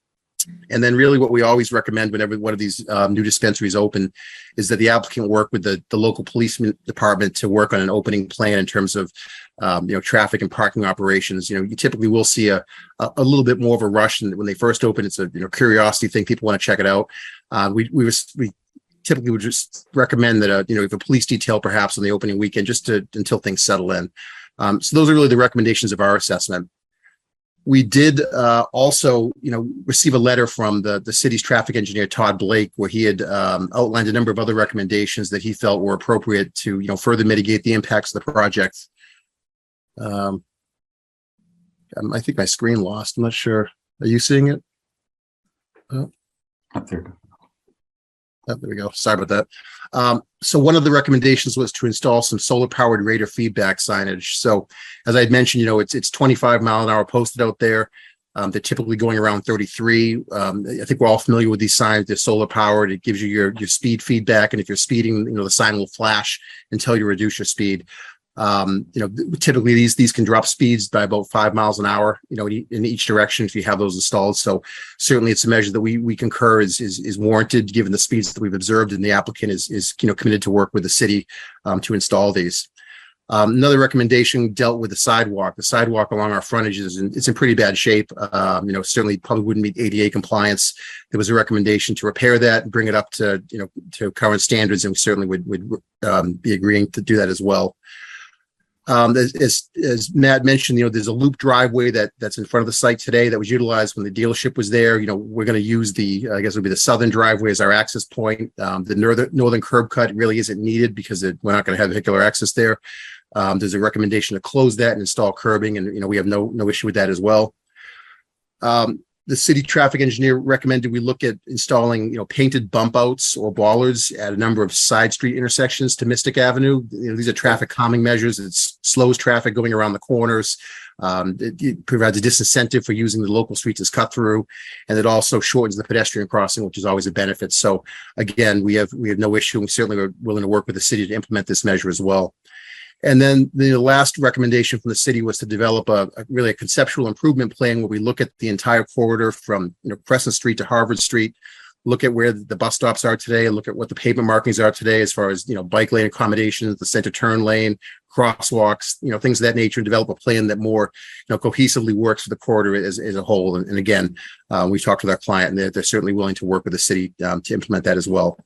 The only caveat I would add is that, this is a Mass DOT corridor. So while we can, commit to working to develop this design, it ultimately is going to be a state decision as to whether they want these measures implemented. But provided the state's on board, we certainly have no issue and want to work with the city to improve the corridor to the extent we can.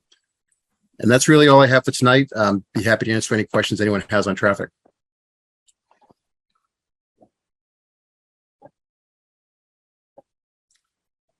Are there others from the team who'd like to continue the presentation, or?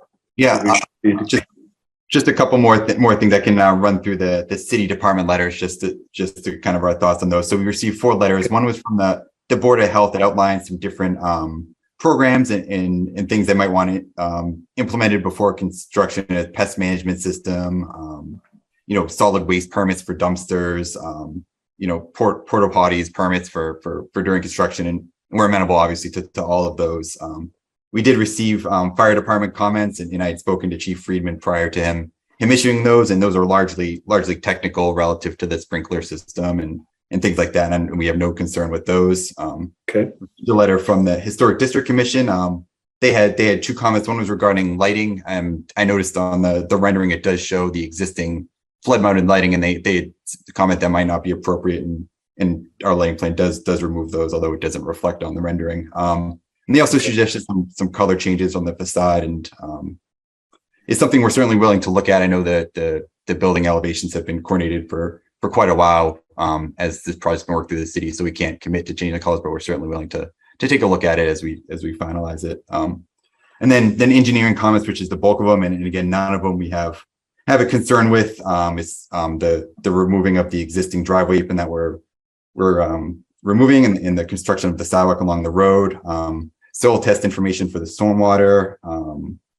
The addition of a traditional bike rack. So we have the blue bike station, but a traditional bike rack, and we certainly have no issue incorporating that into the plans.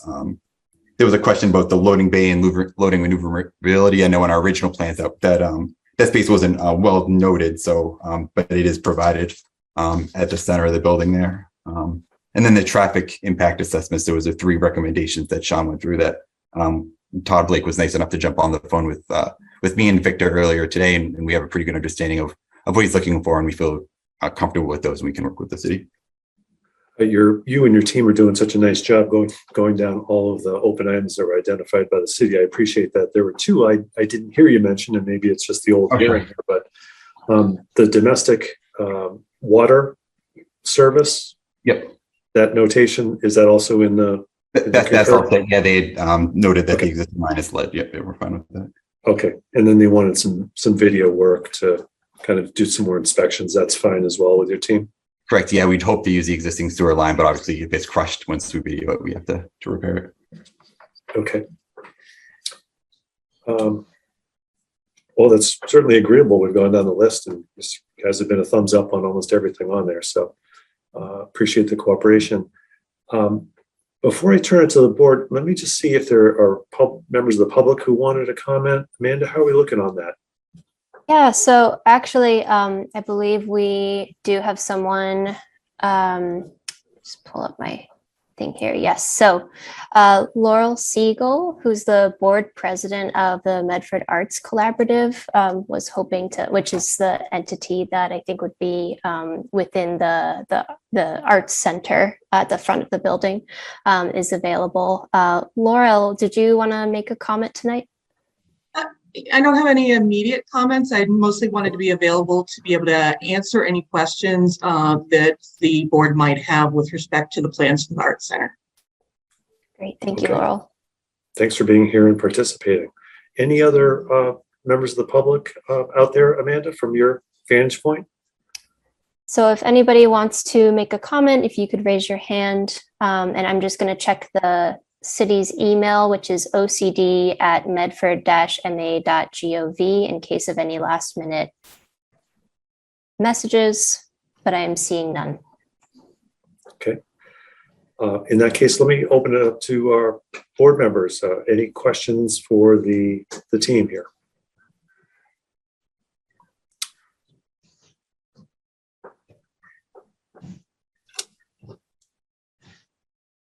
No, there must be some questions out there. David, I do. Clace is waving his hand.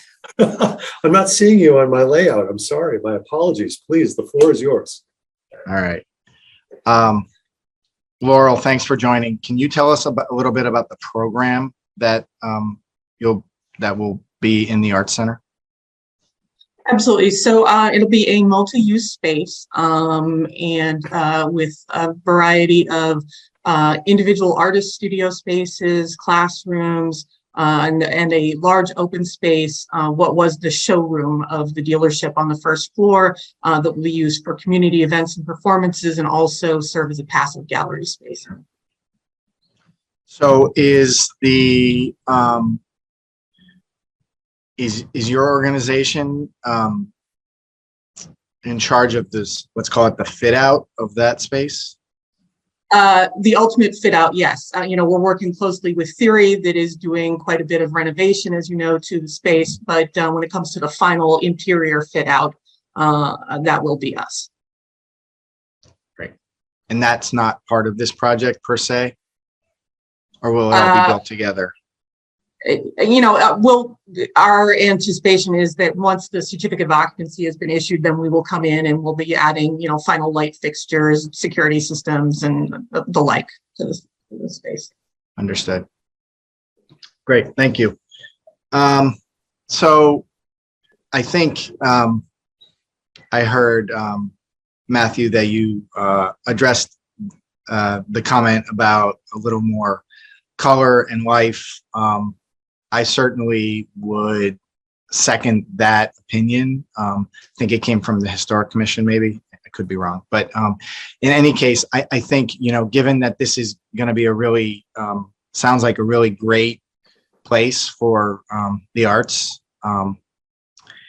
in Medford, I think the exterior treatment of the building would really deserve a little more visual interest than what we're seeing in the renderings that you've shown. And just, one of the reasons I asked Laurel specifically about the program is because I wasn't sure whether it was, visual or performing arts or what. But given the fact that these are actually going to be visual artists in this building, I couldn't imagine a better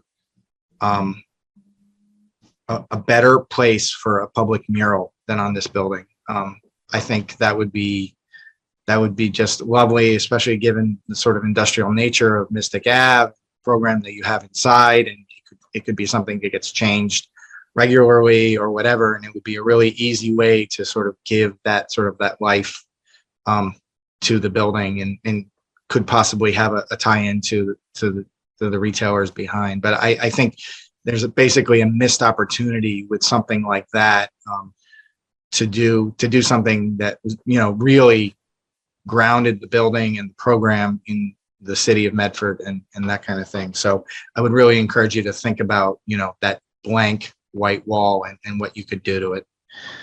And then my final comment is, and I appreciate that you will undertake some renovations to the sidewalk, but I think, I wonder, and maybe somebody from the city, it's not Victor, but maybe it's, and I'm blanking on his name right now, but the sidewalks along Mystic Ave, is there sort of a big idea about how those sidewalks evolve from the sort of half driveway, half sidewalk, asphalt some places, concrete some places, weird bollards and fire equipment on the sidewalks, to something that's a little more sort of like complete streets with plans for trees and things like that. And I just wonder if, we're also missing an opportunity here to sort of, create a case study for how Mystic Ave could have really a better, street edge in this project, rather than just sort of repaving the sidewalks that are there that are obviously, almost nobody uses.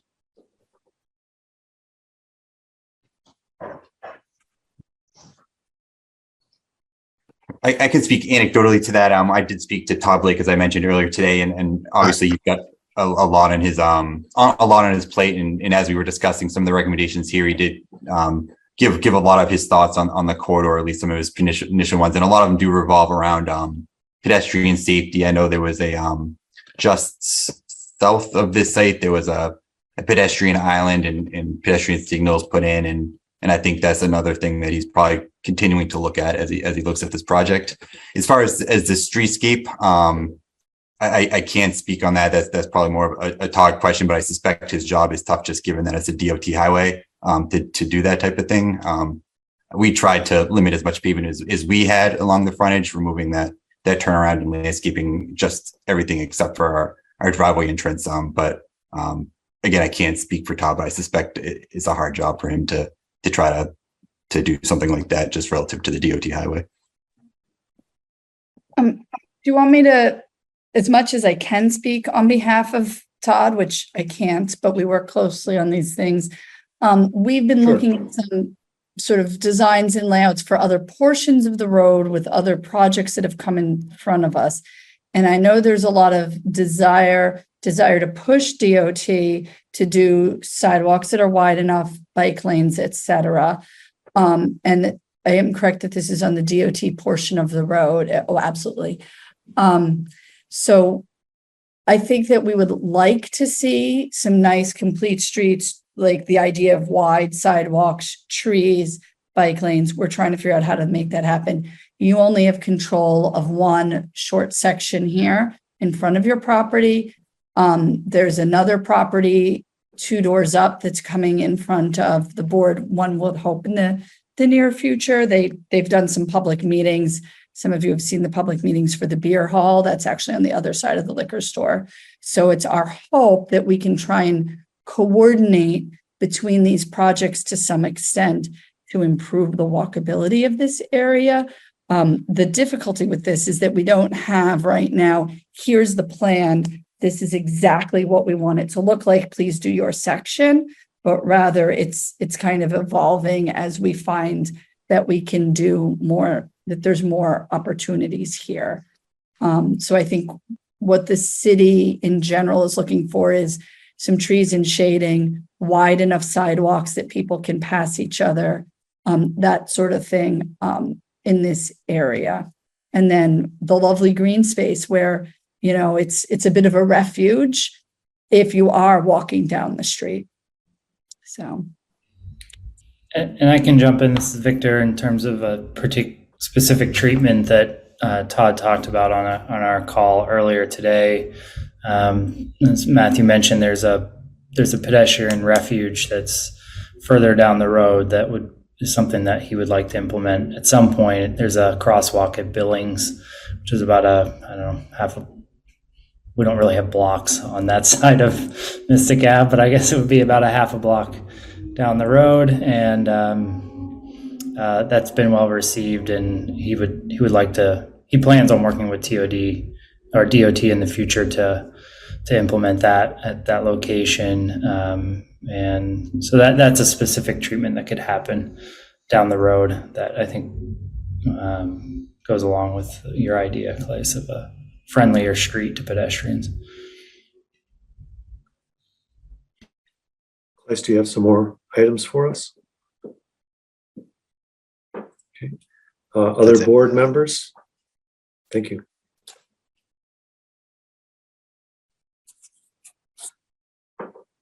All quiet, or am I missing somebody again? I had a few questions of my own, unless anyone else wants to jump in line in front of me. The trees, you are adding some trees along the southern edge, maybe one in the front corner. Is there a possibility that you could do a bit more with that, or?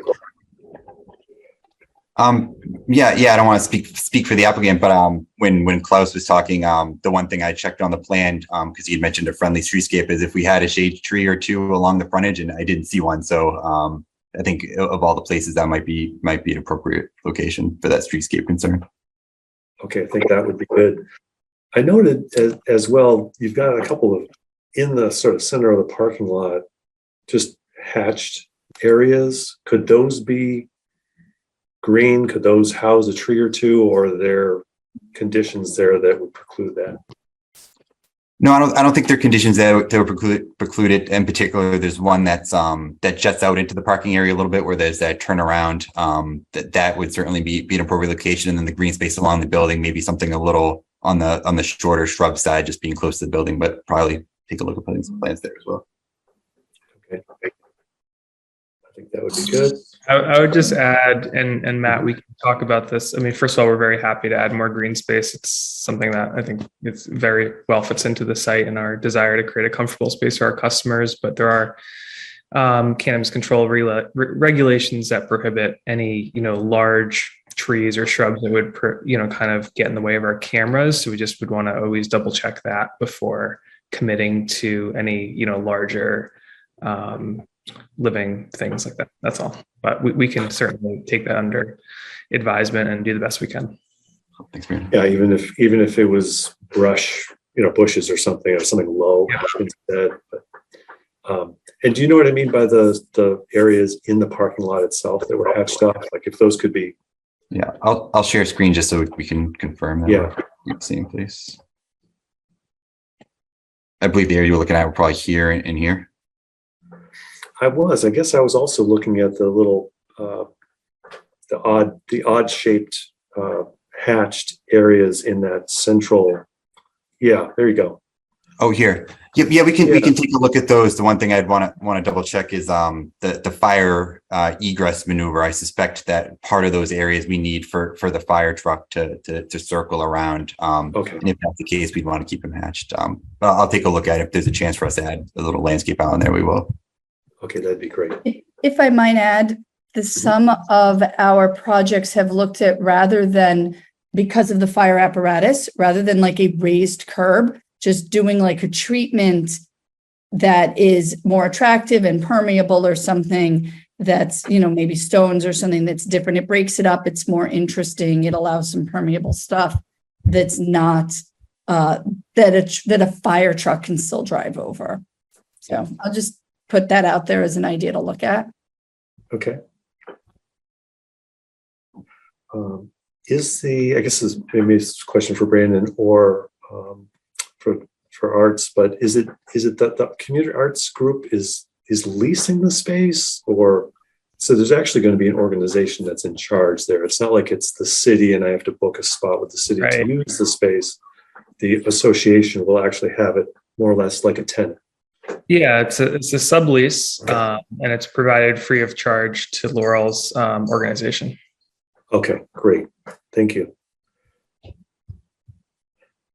Yeah, David, it's the Medford Arts Collaborative, which has been a 501c3 in the city since, I believe, 2017. Laurel? We've been a loose group of residents since 2017. We were officially formed as a 501c3 earlier this year. So yeah, we're independent from the city, a private organization. And can you actually just give us a little, because there are a number of arts groups in the city, Certainly. Place us in that structure for us. Absolutely. So yeah, Arts Collaborative Medford is actually the collaborative part is we have representation from several of the larger arts organizations in the city, which includes the organization I was formerly president of, Cachet in Medford, which is the Coalition for Arts, Culture, and a Healthy Economy. It's a coalition of 24 arts and culture organizations promoting the arts and visibility of the arts, and we run big festivals in the city. We also have representation from Arts Medford, which is a group that's more focused on individual artists. Their members are individual artists in the city, and supporting them and creating visibility for them. We've also had representation from the Medford Arts Council, which is the local agency with the city under the Massachusetts Cultural Council. Thank you. That's really helpful, because a lot of the names are floating around, and I think we've all heard of Cachet because of Circle the Square. So, and it's helpful for us to understand that it's not one Medford arts group winning out over the others, but rather you're the pulling together multiple groups in the city. Absolutely. Yes. Okay. Great. Thanks for that info and for participating, Laurel. Appreciate that. Interesting. So there's 10,000 square feet of retail is sort of the max that you can have for this sort of a use. It's like the retail floor that counts toward that, as opposed to some of the other uses, packaging, warehousing, employee break rooms, that sort of stuff. Is that how they look at it, Brandon? Yeah, that's and Victor maybe weigh in as well. My understanding of the zoning is that would apply to what we call the front of the house, which is customer accessible space, but it wouldn't preclude us from having, extra storage areas, break rooms, employee offices, things like that. Okay, thank you. Can you explain about the beverage center? It just caught my eye. I didn't quite understand what that would be. Yeah, it's essentially proposed as a separate entrance, just where an area where customers can focus on cannabis infused beverages. It's a new product line that we started launching last year. It's been very popular with our customers, and they're essentially alternatives to alcohol. So we will include a small amount of cannabis into a seltzer or a soda, something like that. And they're canned at our facility down in Bridgewater. So it's, a more social cannabis experience. It's a very light dose of cannabis for folks who are just looking to have an alternative to a glass of wine or a beer at the end of the day. Okay. So is the customer experience like going into a small package store or a convenience store with a beverage Yeah, that's area? what I'm thinking. Yeah, it hasn't been done yet. An area focused on beverages, but we think, especially being right next to a kind of a high volume liquor store, is kind of an interesting element to include for customers. Interesting. And I also wanted to ask about the sign and the approval for the sign. Is that something that is separately going to the building commissioner? Because, well, I guess I need to ask first before I say more. But I think planning staff will hopefully correct me if I'm wrong, but I think provided the sign is zoning compliant, then there would be a sign permit requested and issued by the building department. And we provided the sign graphics just in case the board wanted to see it. Okay, that's my read, and we do have a new ordinance. So go ahead. Sorry. Yes, I just wanted to say I checked with some of our staff internally and can confirm that that's the procedure. Okay. All right. Excellent. I think those were my questions. Anyone else have some follow-up questions? I actually do, David. It's actually a little bit more of a Please. request. Class had started with the I looked at this building as well and said, this canvas, how are we having this plain white building and it's the art center and it really needs visual art. I know we've had visual art on building actually recently in front of this board, and then they came and got approval from the board for what it was.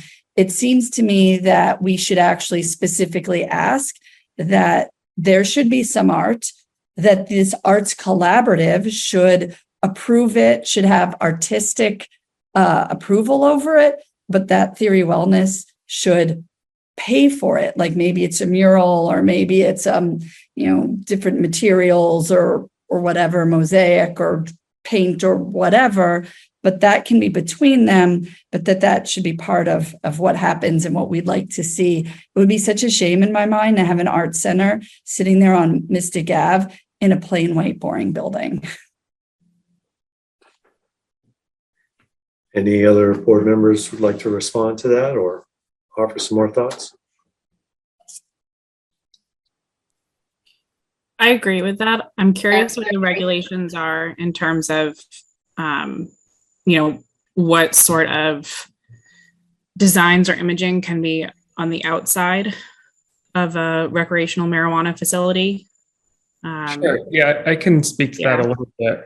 Essentially, well, first, I do support that idea, and a little context is, our experience, this industry has changed a lot in the last 5 or 6 years, and we've always done things from a lens of being conservative and discreet, but we would love to add more color to the building. So we certainly think that's a great idea.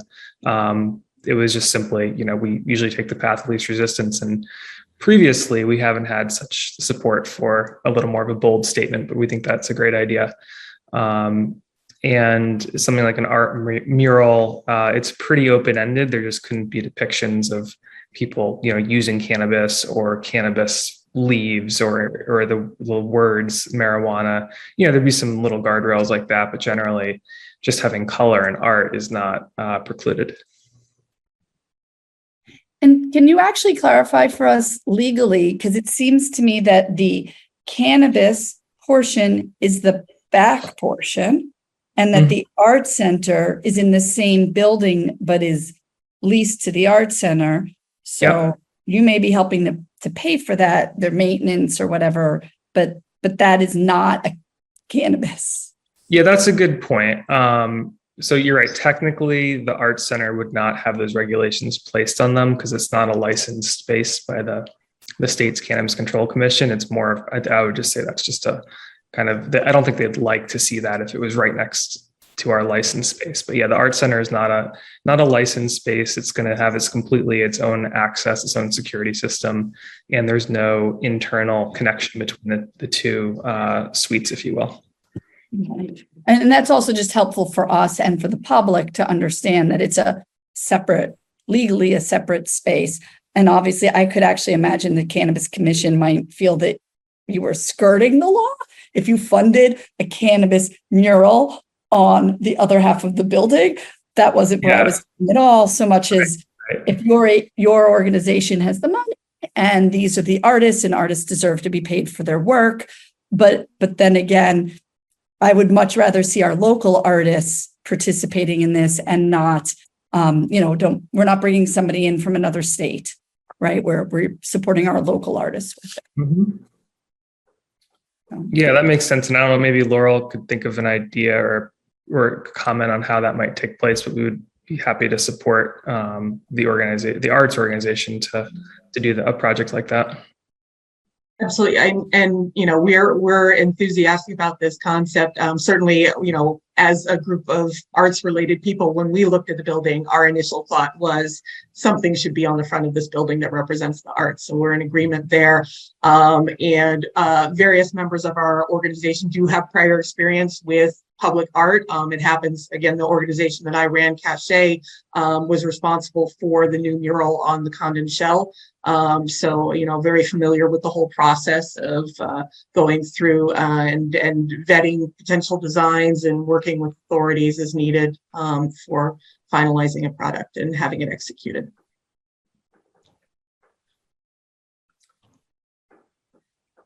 That sounds good. Any more thoughts? Otherwise, maybe we can start thinking about where we want to go with a recommendation.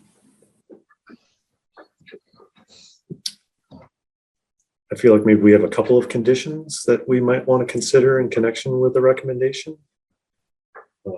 One, just as we're talking about, to emphasize or to recommend that the Arts Collaborative had the opportunity to add some color by way of art or murals on the outside of the portion of the building that the collaborative is subleasing. And I would, again, this was my thing, guys. If you don't like it, it's okay. We don't have to vote for it, but to add as many trees, shrubs as we can on the site plan, to the extent the applicant can become creative with that, and including adding either landscape islands or some pervious surface in the portions of the parking lot that are not sort of dedicated for parking space or a travel lane. So those are the two that I had in mind, unless you have some other ones to add. Can we adjust that language a little bit and Definitely have the permeable surfaces potentially also apply to parking spaces as well? Just investigation of. Mm-hmm. Thank you. Mm-hmm.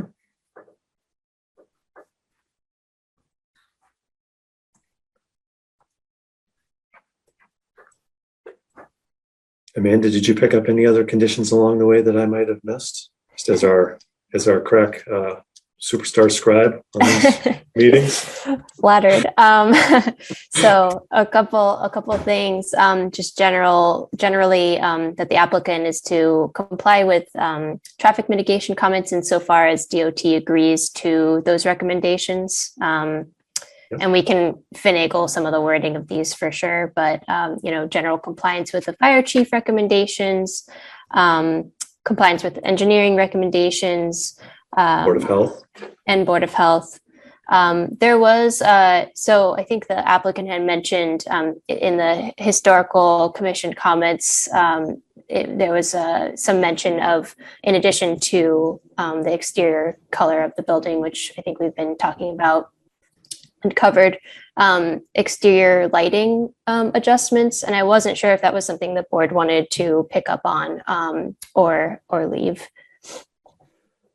Yeah, I can clarify that comment a little bit. The confusion on that comment is actually the 3D perspective rendering that the architect had prepared showed some flood lighting that exists on the building, which is a little on the older and certainly wouldn't fly if we were proposing a new site today in front of the board. And our project does propose removal of those and installing new dark sky compliant LED lighting. It just didn't quite reflect on the rendering, which is why they picked up on that. But that's already been incorporated into our plans. Great. I am rendered moot then. And other than that, I think, you all covered the piece about the mural and also the green space landscaping, and in addition to that, permeable surfacing for parking spaces. Investigation of. I mean, we should officially sort of add in for the record, this project is subject to linkage. I don't think that's a surprise. And the solar ordinance, because it's a change in use over 10,000 square feet. And I believe that solar is actually in the community agreement already, the community benefits agreement. So that shouldn't be anything different from what you've already agreed to. I hope I'm not speaking out of turn there. That was my understanding. Yeah, I apologize. I'm not sure what linkage is, but in regards to solar, you're correct. That is part of our community host agreement to the extent, feasible to put solar panels on the roof, assuming structurally it's okay. Right. I was checking the denial letter that we got to get these denial letters. Linkage is the dollar amount per square footage that the city charges for commercial development. It's not fees and taxes. It's like the community benefits. Amanda, you were using better words this afternoon when you were explaining it. Yeah, it's for for like major projects, it's kind of like a development impact fee. And it's calculated on usually, unless it's residential, it's calculated on a square footage. You multiply by square footage a certain amount depending on what the project is zoned as. And I'm more than happy to send over the fee schedule to whomever's interested, if that's helpful. And this is the one that hasn't been updated for a while, just so Brandon doesn't fall on the floor. It's the numbers are from the 80s, right? It's 1989 is when the rates were set. Well, fair enough. Yeah, I mean, we'll certainly comply with all ordinances and regulations that the city has in place for the development project. So yeah, those are usually our letter. So.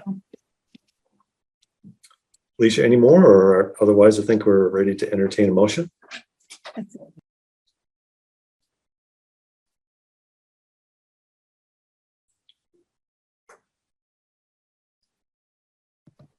Friends, fellow board members?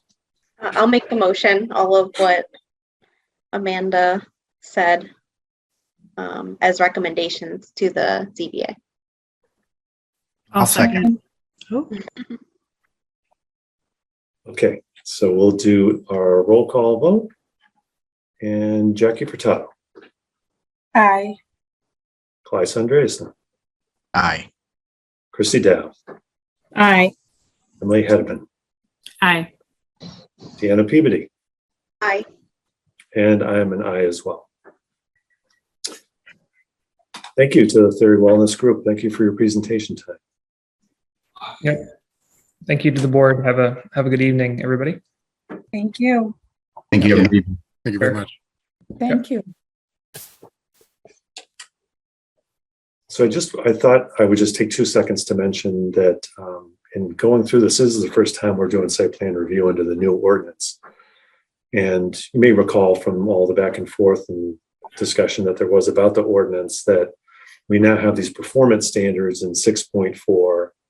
And those are, I think, are really good and it'll reflect a lot of the things that we were asking about even before they were added to the ordinance.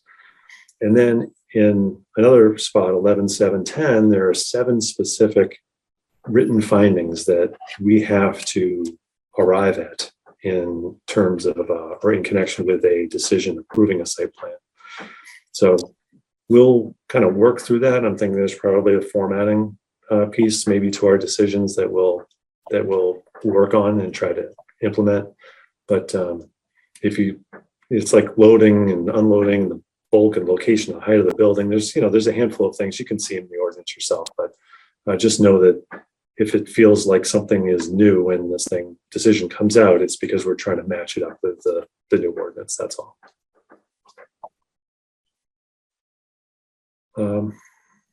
I think the next item on the list is now to discuss our minutes that were prepared for the July 14th meeting.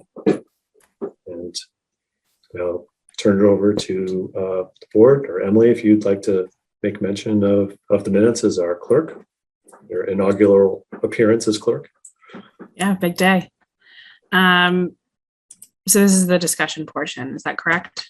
Sure, yes. Okay, great. So I had two more form updates rather than content updates. I propose that future meeting minutes reflect board members who are absent as well as include a list of all documents and other exhibits used by the public body during the meeting. These are per MGL Chapter 30A, Section 22A, something that I did at other boards. So I didn't have any material comments. So well done on those, Amanda. Actually, the thanks goes to Rin, who has diligently put them together for us. So thank you. Well done, Rin. Thank you. Thank you, Ren. We appreciate that. Emily, I can't imagine there'd be any objection to your good suggestions.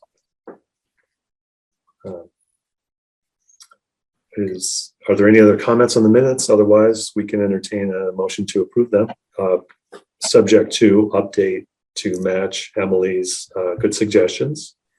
And I think I had a couple of, there's no substance involved, but just a few grammatical or typo kind of things to make in there as well.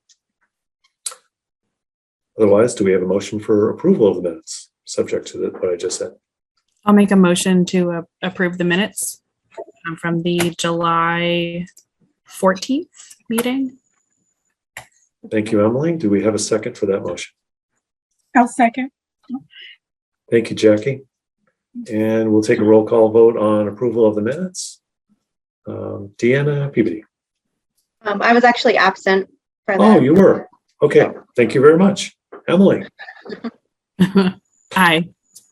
Jackie. Aye. Claes. Aye. Christy. Aye. And I'm an aye as well. I think now we're at the point in time where we have any other updates or anything that we need to share as a board. Amanda or Alicia, do you have anything for us, or other fellow board members have any updates to share? I have a quick thing relating to the minutes, actually, just to piggyback off of that. So as some of you may be aware, we have had a bit of a backlog of certain minutes, particularly from the time when we were doing the zoning codification and had kind of a lot of back-to-back meetings. And so there are a number of minutes that, and I didn't feel that it was fair to include for this meeting, given everything on the agenda, that are ready for review. And that would be prior to Emily's time with us. So couldn't necessarily go to the clerk for review. So I just wanted to propose, maybe ahead of next meeting, since the minutes are all ready and there are 3 of them.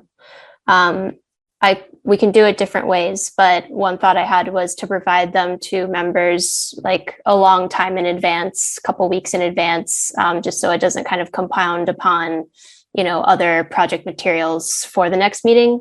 Or we can kind of portion them out over the next few meetings and have maybe 2 minutes at a time for review. But I defer to you all on that and what's going to be convenient. For me, I think it'd be awesome if you were to send them out a couple weeks in advance, but Yeah, I would say we should just do them all at the next meeting. that would be great. Thanks for doing that, Amanda. And Ren, thank you. Yes, big thanks to Ren. Okay, big thanks. Yeah. So, yes. Otherwise, I don't have any major updates unless Alicia or Vic wanted to chime in. We don't have anything formally submitted for any projects formally submitted to the board, although I'm sure there are things on the horizon. Is it worth trying to pick a date in September so it's on the calendar? I mean, the department feeling confident enough that, yeah, more than likely we will have something we need to look at? I don't know that. I don't know if I'm, Okay. I'm not confident. Not that we're not expecting things, but sometimes with the regulatory timelines that we need to circulate materials ahead of time for, so that like 35 days to department heads can kind of, change up where meetings need to land. But of course, if everyone were interested in getting something on the calendar, even if it had to change, I'm happy to entertain that.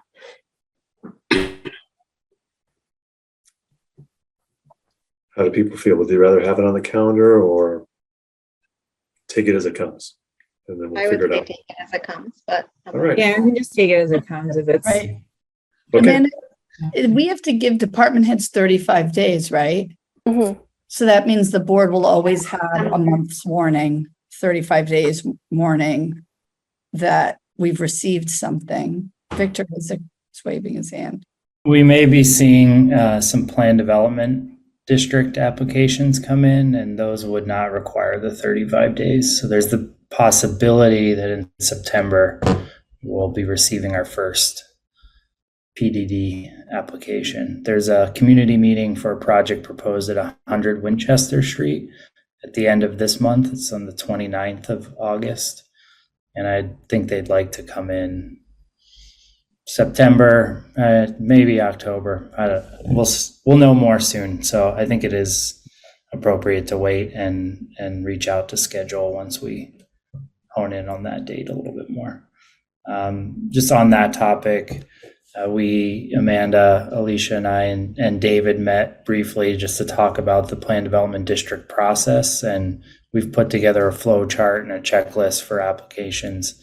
And we'll share that with you all soon, so you can get an idea of how those projects will be reviewed, and they're a little bit different than the norm. So hopefully that's helpful. Thank you, Victor. Appreciate that. And then not on scheduling? Are we moving on from scheduling? I just realized. We're past scheduling. Yep. Great. Yep. Community comp plan, community development plan, comprehensive plan. Sorry, it's been a long week. This is the third night in a row I'm here past 8 for meetings and stuff. Comprehensive plan, the draft is out there. I really encourage people to read it, to look through it. We have been Rin's been helping me by sending pieces or pointers to various departments, asking them to look at specific parts that are relevant to them. I'm making comments throughout it. There are various ways. We actually put out like a form where you could say whether or not you've read it, and you could just submit comments to us. But if you actually want to comment on the PDF, we could arrange that. You can send us actual specifics if you want. David, if you're going to copy edit it, I'm going to tell you one section to not look at. I just copy edited the hell out of it. I think they're going to have to rewrite. There's like one tiny little, like one objective, something went wrong. I don't know what you're talking about. But that said, if there are particularly substantive comments, my preference is we get substantive comments sooner rather than later to give the consultants more time. So it's out there. Okay, so it is out there and available for us. For you guys in the chat. I know we've emailed it, right? Or emailed a link to it. It's 20 megs, so we tend not to just email the file around. And it's on our webpage. If it's not, we'll fix that. I'm sure it is. Would it be good to send the link again, just so it's sort of Yeah, we more can toward put it in email to you guys. I can hit reply all to something Amanda has sent and send it out to you. That'd be great. In the chat.